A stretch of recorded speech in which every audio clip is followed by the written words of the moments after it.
Community Health Agency celebrating Black History Month. Why we celebrate Black history? Enables adults and children to gain a broader understanding of Black history, going beyond racism and slavery to also spotlight Black achievement. Black history is an integral part of this country.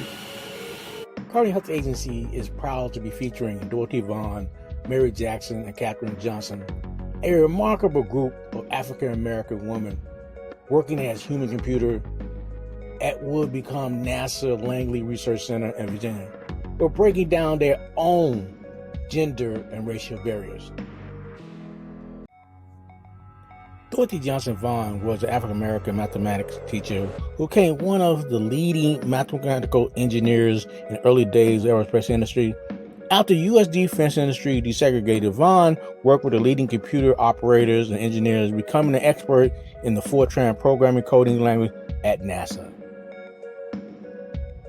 Laws required for mathematicians to work separately from their white female counterpart. Vaughn was assigned to the segregated West Area Computing Unit, where she was required to use separate dining and restroom facilities. At the NACA, she was responsible for calculating mathematical computations for engineers, conducting aeronautical experiments in wind tunnels on the variables affecting drag and lift of aircraft.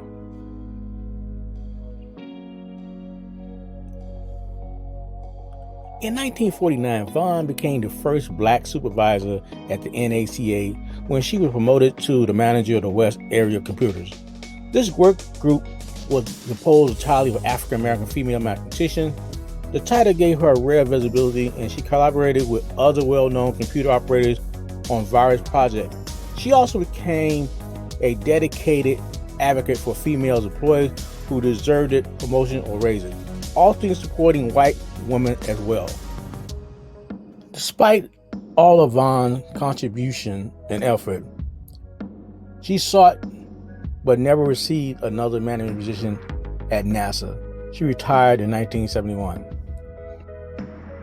Mathematician Mary Winston Jackson excelled academically in a time of racial segregation. Her math and science skills earned her a position as a human computer for the NACA, and she later became NASA's first Black female engineer.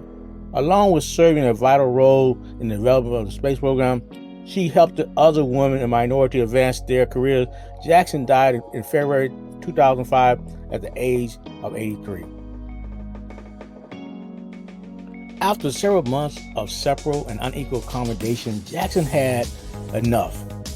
She considered resigning, but a chance encounter with a supervisor changed her mind. After hearing her complaint, he invited her to work for him, and she accepted it. He quickly saw her potential, encouraged her to take engineering classes. In a time, she was promoted to aeronautical engineer, making her NASA's first Black female engineer, and developed expertise working with the tunnel, analyzing data on aircraft flight experiments. By 1978, Jackson changed positions to be a human resource administrator. She served as both the Federal Women's Program Manager in the Office of Equal Opportunity Program and Affirmative Action Program Manager.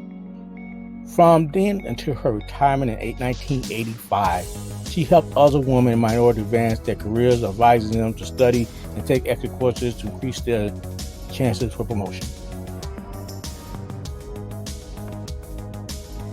Katherine Johnson made the most of limited education opportunities for African Americans. Graduating from college at the age of 18, she began working in aeronautics as a computer in 1952, and after the formation of NASA, she performed the calculations that sent astronauts into orbit in the early 1960s and to the moon in 1969.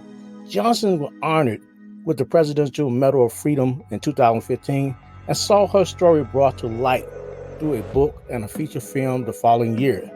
She passed away on February 24, 2020 at the age of 101.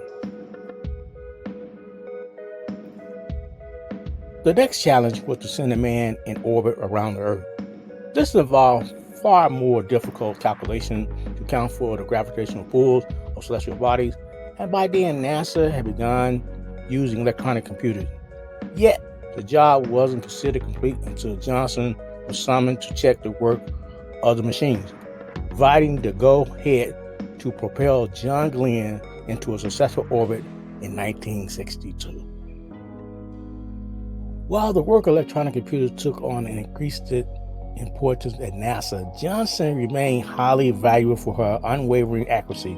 She performed calculations for the historic 1969 Apollo 11 trip to the moon, and the following year, when Apollo 13 experienced a malfunction in space, her contribution to contingency procedures helped ensure its safe return.